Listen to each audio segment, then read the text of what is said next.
Minnesota-hoito on alkoholistien ja sekakäyttäjien toipumiseen erikoistunut yritys, joka on antanut tuloksellista hoitoa Lapualla jo vuodesta 1993.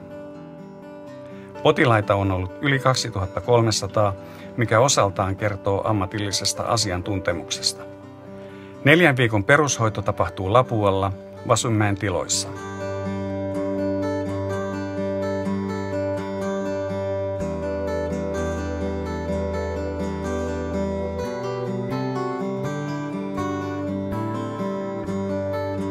Hoitokeskus sijaitsee luonnonkauniilla alueella, maaseudun rauhassa, ilman häiritseviä stressitekijöitä.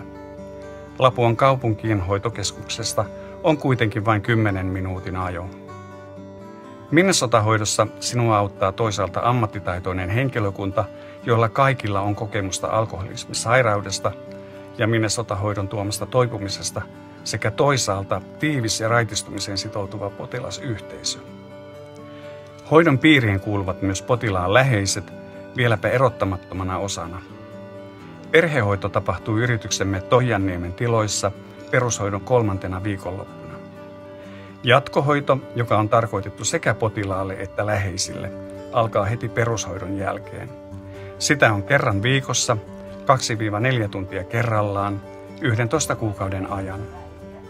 Jatkohoitoyksiköt toimivat ympäri Suomen, pohjoisin Sodankylässä, eteläisin Helsingissä. Jatkohoito on osa Minnesota-hoitokokonaisuutta.